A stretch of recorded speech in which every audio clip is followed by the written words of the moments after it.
Good evening. President Tenorio, members of the board, Superintendent Ruiz. My name is Alton Loergerr. I was a teacher and a principal of the Las Cruces Public Schools many years ago.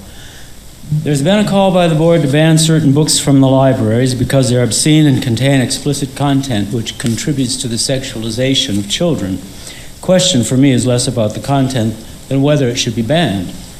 Historically, book banning has rarely been effective, and like most inquisitions, it almost always boomerangs in one way or another.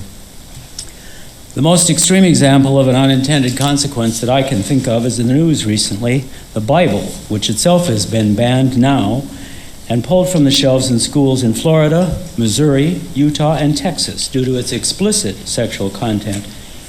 And just a mild example of that is in where his two daughters intentionally slept with their father in order to get pregnant by him. All this is pretty graphically portrayed if you want to read it. And there's more. There's about 30 other similarly detailed examples that are very explicit sexual content originating from the Bible.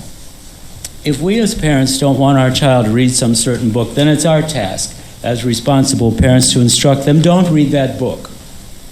And tell them with moral clarity why we don't want them to read that book. That's a parent responsibility.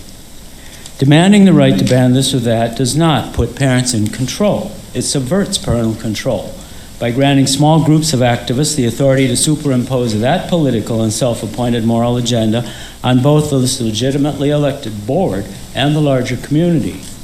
Let's be clear about what this is and what it is not. It's not about banning sexually explicit books, for if it were, the Bible itself would be front and center and likely the oldest Christian text in existence that contains multiple instances of violence, vulgarity, and explicit sexual content. It's not about protecting parental rights. Those soothing words are used to make book banning and censorship appear to be righteous as a moral crusade, in order to impose on everyone else a prescribed set of political and religious beliefs and doctrines and ideologies whose ultimate goal is to diminish the larger community's say in those things. Censorship used in this way is not about the sexualization of children.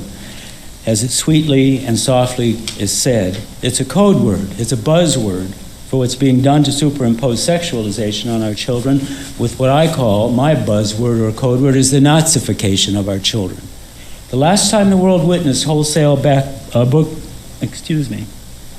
banning on a national scale, where usurpers enlisted the authority of institutions to do so, first they banned the books, and then they burned the books, and then they burned the people, 8.5 million of them more or less. All of this done under a perverted sense of moral indignation and righteousness. Time? I'll conclude by thanking the board for my time and allowing me both the time and opportunity to express my views, and I doubt that they're much the same as what you've heard from others. Thank you. Thank you.